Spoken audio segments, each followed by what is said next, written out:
Listen to me. Listen very well. Never let strangers feed your children. Never. Because in some towns, kindness is the first step to losing your child's soul. One hot afternoon in a small town called Ifewara, where the dust dances in the sun and the trees bend from the weight of heat, a woman named Adeunmi made a choice that would haunt her for the rest of her days. Her name was Adeunmi, but everyone called her Ade. She was a strong woman, the kind of woman who woke up before the roosters, sold vegetables by the roadside, and still found strength to love her son with every piece of her broken heart. Her son's name was Tunde. He was 6 years old. He had eyes like his father, wide, curious eyes that looked at the world as if everything in it was good and beautiful. Tunde's father had left when the boy was just 3 years old. He never sent money. He never came back. So it was just Ade and Tunde fighting together against hunger, against poverty, against the weight of a world that didn't care much about poor mothers and their children. On this particular day, Ade was struggling. The market had been slow. She had only made enough money to buy rice and beans for their dinner. Her body ached. Her feet hurt from standing all day under the sun, and she had to run to the market to buy medicine for her mother, who lived 3 compounds away. The medicine was expensive. Money was tight. Every naira counted. Tunde, my son, Ade said, her voice tired but loving. Mama has to run quickly to the pharmacy. I will be back in just a few minutes. You stay right here at Mama Zainab's kiosk. Eat a little bit of the groundnut if you are hungry. Do not go anywhere. Do you hear, Mama? Tunde nodded. He was sitting on a small wooden stool outside Mama Zainab's roadside kiosk, a small shop that sold everything: snacks, drinks, cigarettes, phone credit, everything. Mama Zainab was a good woman, trusted by the whole community. She watched children sometimes. Ade felt safe leaving Tunde there, or at least that is what she told herself. Ade kissed her son on the forehead, the way mothers do, and hurried down the dusty road toward the pharmacy. She did not notice that the wind had stopped blowing. She did not notice that the birds in the mango tree had suddenly gone quiet. She did not notice the temperature of the air had changed, becoming thick and heavy, like the air before a storm. 5 minutes after Ade left, something changed. An old woman appeared on the road. She came from nowhere, the way people do in stories that are true but feel like they should not be. She wore a long, faded wrapper tied around her waist, and her skin was like leather that had seen too many years of sun. Her hair was white like smoke. Her eyes were kind, so very kind that they made you want to trust her immediately, the way you trust your grandmother even when your bones are telling you to be careful. But what was most strange about this woman was the smell around her. She smelled like rain. Not the rain that falls after heat, the rain that comes with lightning and thunder. No. She smelled like the rain that falls at midnight, the rain that people say comes from the spirit world, the rain that washes things from places we cannot see. Mama Zainab was inside her kiosk, serving another customer. The old woman walked straight to Tunde. She smiled. Her smile was so warm, so genuine, that Tunde felt comfortable immediately. "Hello, my child," the woman said. Her voice sounded like wind moving through dry leaves. "What is your name?" "I am Tunde," the boy said, looking up at her with those trusting eyes. "Tunde," the woman repeated, as if she was tasting the name in her mouth, as if she was holding it carefully, the way you hold something precious. "What a beautiful name. Tell me, Tunde, are you hungry? I have something very special, something that will make you strong, something that will make you happy." And from her wrapper, the old woman pulled out a small package wrapped in green leaves. Inside were beautiful golden sweets, each one shaped like a tiny hand, each one glowing slightly in the sunlight. Tunde's eyes widened. He had never seen sweets like this before. They were too perfect to be real. "These are for you," the woman said. "Eat them, just one. It will make your day beautiful." Tunde reached out his hand. He did not know why his hand was shaking. He did not know why his chest suddenly felt tight. Children know things, you see. Their spirits know things that their minds do not yet understand. But his hunger was greater than his fear. His loneliness was deeper than his doubt. He took the sweet. He put it in his mouth. He did not know that he had just eaten something that would change everything. His voice, his memory, his dreams, his soul itself.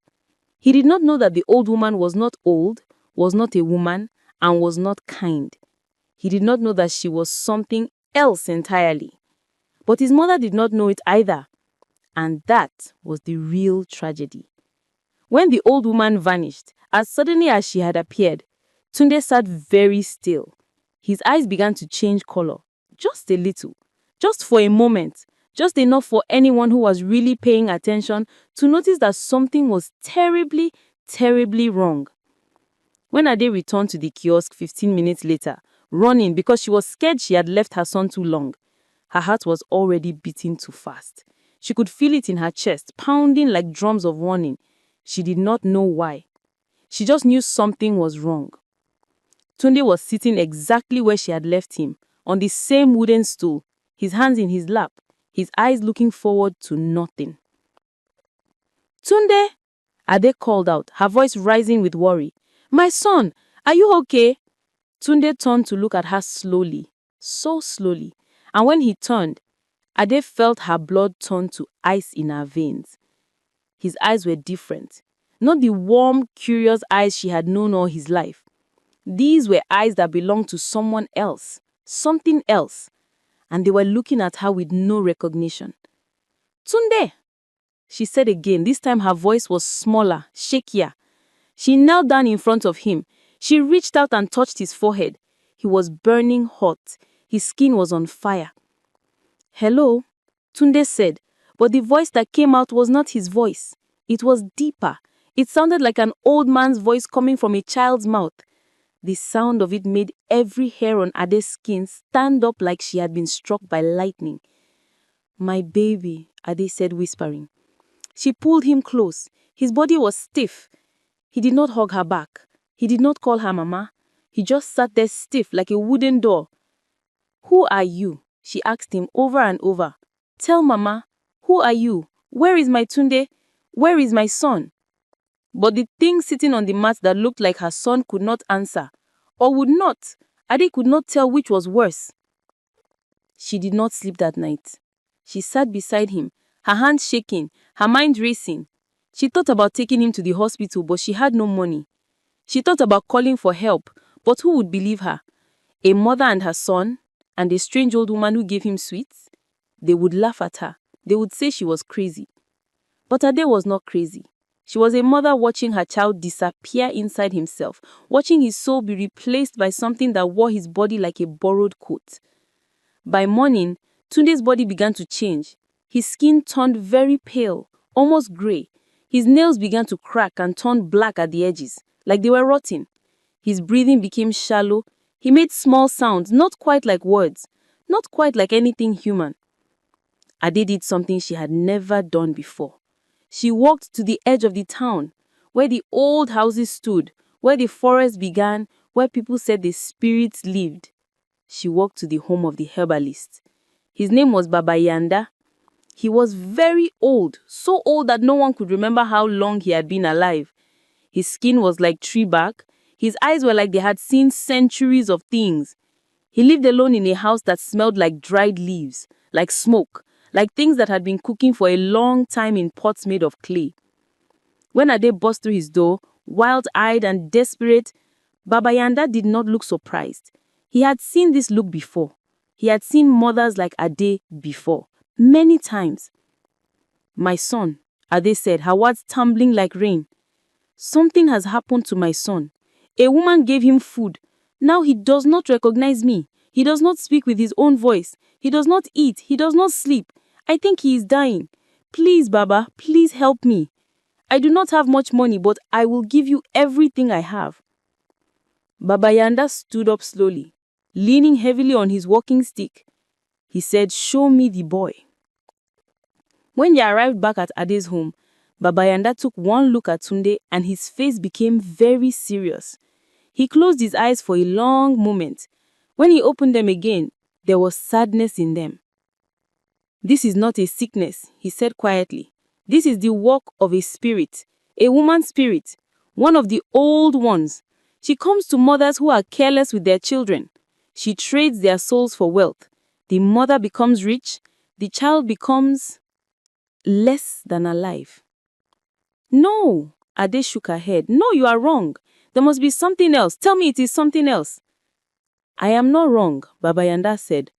And I can help. But it will take time. It will take prayer.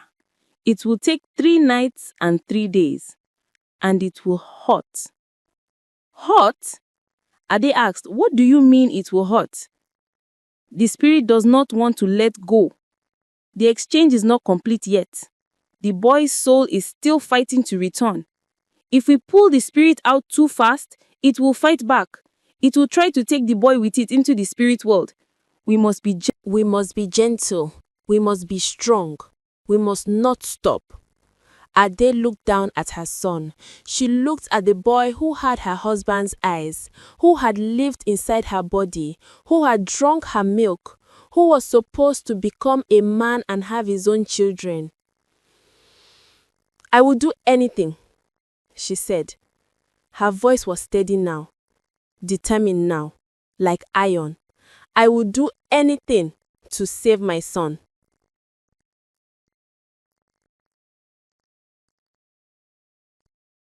Baba Iyanda told Ade to bring Tunde to his house at sunset. She wrapped her son in a cloth, the way you wrap someone who is about to die, and she carried him through the streets. People looked away. They did not want to see this. In towns like Ifewara, people know when something is being touched by the spirit world. They know to stay away. They know to mind their business. When they arrived at Baba Iyanda's house, the sun was turning red on the horizon. The old herbalist had prepared his room. The walls were covered with plants, dried leaves, roots, flowers that Ade had never seen before.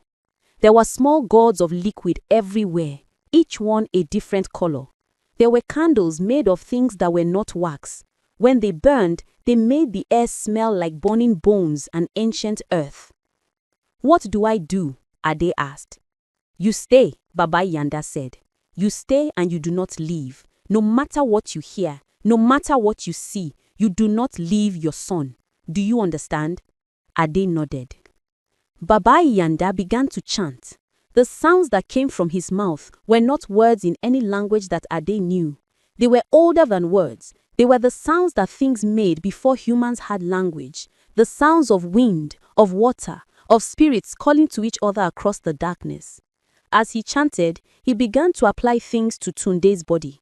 Liquids that smelled like fire, powders that made the boy's skin turn red, leaves that he crushed and put on Tunde's forehead, his chest, his hands. And then Tunde began to scream. It was not a child's scream. It was the scream of something ancient and angry. It was the scream of something that did not want to let go. The scream filled the room, filled the night, filled the world. Ade reached for her son, but Baba Iyanda held up his hand.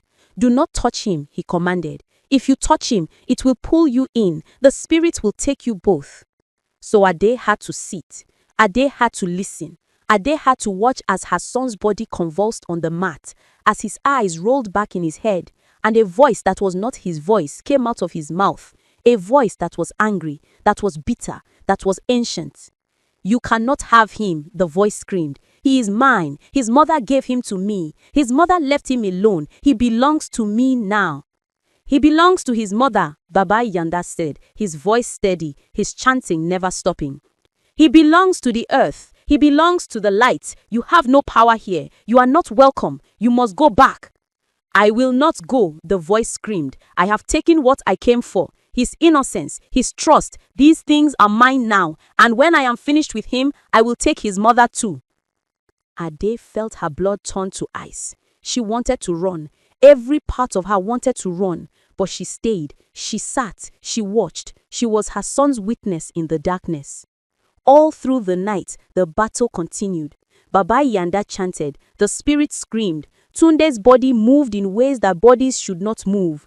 And Ade's tears fell, one after another, like rain.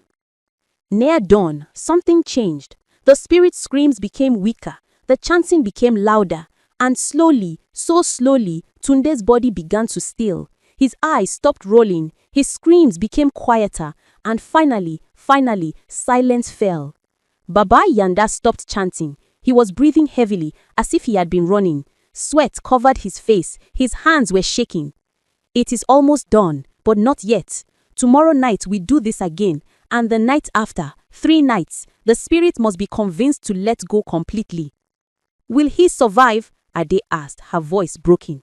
Yes, Baba Yanda said, your son will survive, but a part of him will be changed forever. The spirit has touched him. He will remember somewhere deep inside that he was touched by darkness. Even when he forgets the details, his spirit will know. He will carry this with him always. Ade looked down at her son. He was sleeping now, his face peaceful, but there was something in his face that had not been there before. Something older, something sadder. She reached down and touched his forehead. This time, his skin was cool. This time, it felt like her son again. But she knew the truth. Nothing would ever be the same. The second night was worse than the first. The spirit fought harder, screamed louder, made promises and threats. It told Tunde's mother that she would make her rich if she would just let go, just let the exchange happen, just accept the deal. I do not want to be rich, Ade shouted at the darkness. I want my son. I want my son. And she meant it. She meant every word. No amount of money, no amount of wealth, no amount of comfort could replace the boy she had carried in her body, the boy she had birthed into the world, the boy who was her reason for living. The third night was the longest night of Ade's life. But by the time the sun rose on the third morning, something had changed in the room. The air felt lighter, the darkness felt less heavy. And when Baba Yanda stopped chanting and Tunde opened his eyes and looked at his mother and whispered, Mama, in his own voice, in his own beautiful voice, Ade collapsed and wept. Her son had come home. But coming home was not the same as being home. That is something no one told Ade, and it is something that all mothers who survive these kinds of trials learn the hard way. Tunde's body had returned, his voice had returned, but something inside him was different. The healers call it soul shock. It is what happens when a child's spirit goes to a place it was never meant to go and comes back before it is ready. In the days that followed, Ade noticed small things. Tunde would not eat unless Ade had prepared the food with her own hands and tasted it first, herself. Sometimes he would do this, watch her mother taste every bite before he would touch it. And his eyes would follow her hands, watching, always watching, to make sure nothing was being hidden in the food, no special ingredients, no magic, no tricks. He would not sleep through the night. Instead, he would wake up screaming, his body covered in sweat, his eyes wide with terror from dreams he could not remember. Ade would hold him, rock him, whisper to him that he was safe, that the bad thing was gone. But they both knew it was not entirely true. Part of the bad thing lived in him now, in his bones, in his blood, in the deepest parts of him. He began to refuse to go anywhere, not to the market, not to the village square, not to visit his grandmother. If Ade left him alone for even a few minutes, he would panic. His breathing would become fast and shallow. His chest would start to hurt, and he would call for his mother with such desperation that it broke her heart. Do not leave me, he would whisper. Please do not leave me. Do not leave me with anyone. So Ade stopped leaving him. She carried him to market on her back, the way she did when he was a baby. She took him everywhere with her, his little arms around her neck, his little face hidden against her shoulder. The other mothers looked at her strangely. They did not understand.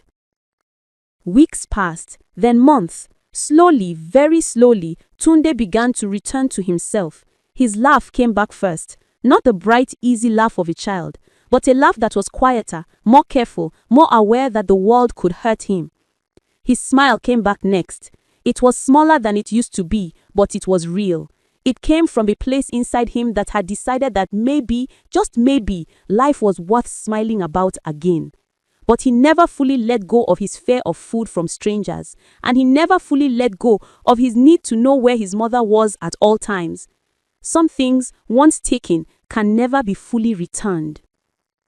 One day, about 3 months after the night of the 3 chantings, Ade was sitting with Tunde in their small compound. He was playing with a piece of wood, not quite a toy, not quite nothing. She was washing clothes, her hands moving in the water automatically, her mind somewhere else. Tunde said, "Mama." Ade replied, "Yes, my baby." "Why did the woman want to take me?" he asked. His voice was innocent, but his eyes were old now. So old. Ade stopped washing. She set down the cloth in the water, and she turned to look at her son, and she chose her words very carefully because she knew that the words she spoke now would live in her child forever. Because, she said, your mama made a mistake. Your mama was busy and tired and did not protect you the way I should have, and the spirit world saw an opportunity. Are you angry at yourself? Tunde asked. Yes, Ade said. I am angry at myself every single day. I will be angry at myself for the rest of my life. But I am also grateful that you are still here. And I am grateful that I learned a lesson that I will never forget.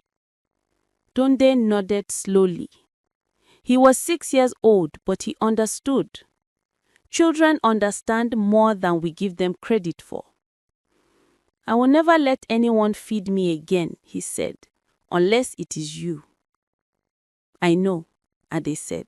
She pulled her son close. She smelled his hair, which smelled like the sun and the earth and something clean. She held him like he was made of glass, like he might break, like he was the most precious thing in the world.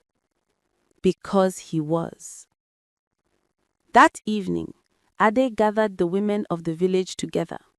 She told them everything. She told them about the woman who appeared like smoke. She told them about the sweets that were not really sweets. She told them about the 3 nights of screaming. She told them about her son's soul being nearly taken away. And she told them something else. Feed your own children and don't allow them accept food from strangers, she said, her voice steady and strong. Even if all you have is water, even if the only food you can give them is rice and salt, even if you have nothing but your own hands and the love in your heart, feed your own children. Do not let anyone else do it for you. Do not trust kindness from strangers when it comes to the children. The spirit world is watching. It is always watching.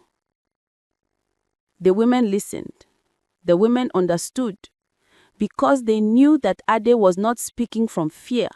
She was speaking from experience. She was speaking from pain. Years passed. Tunde grew.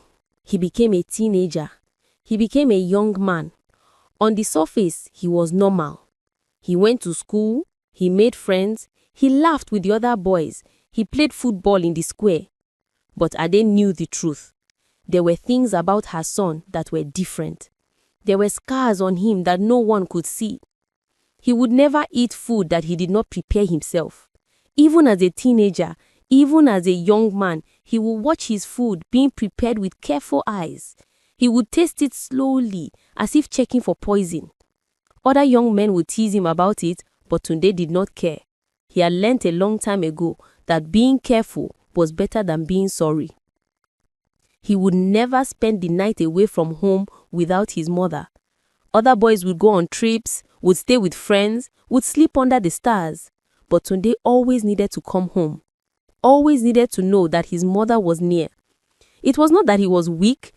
It was that he had learned that the world was not a safe place for children, and that sometimes the most dangerous things came in the form of a kind smile. He would never trust a stranger's generosity when it involved food or drink. If an older person offered him something to eat, his first instinct was to refuse. It took years for him to learn to be polite about it. It took even longer for him to understand that not every kind gesture was dangerous. But the biggest scar was the one that lived in the deepest part of him. It was the knowledge, the absolute certainty that there were things in the world that wore the shape of humans but were not human. Things that would walk and talk and smile. Things that could look like your grandmother or your aunt or a kind old woman. things that wanted to take children away from their mothers. And he lived with that knowledge every single day. Ade too carried scars that no one could see. She became overprotective. Some people whispered that she was too much, that she did not let her son live his own life, that she was paranoid and strange. But Ade did not care what people said. She had almost lost her son. She had stared into the face of darkness and seen it looking back at her with her child's eyes. She had felt her soul nearly ripped out of her body when she realized what had happened. Nothing in the world could convince her to relax her guard. Nothing could convince her to trust a stranger with her child. She had paid too high a price to learn this lesson. She had almost paid with her son's life. When Tunde was 15 years old, a kind woman moved into the house next door. She was friendly. She always smiled at Ade. She often offered to watch Tunde while Ade went to market. No, Ade would say politely but firmly. Thank you, but no. Why not? The woman asked. Do you not trust me? I do not know you, and I do not leave my son with people I do not know. We are neighbors, she said. I see you every day. That is not the same. That is not enough. I have learned that kindness is not always what it seems, and my son is too precious to risk. The woman thought Ade was strange. Most people in the town thought Ade was strange, but Ade did not care what people said. She was her son's guardian. She was her protector, and she would never, ever make the same mistake twice. On the day that Tunde turned 18, Ade sat down with him. They were sitting under the mango tree in their compound, the same tree where she used to leave him when he was small. Do you remember? She asked. Yes, he said. I remember. I am sorry, she said. I am sorry that I left you. I am sorry that I was not there. I am sorry that you had to go through that darkness. Tunde took his mother's hand.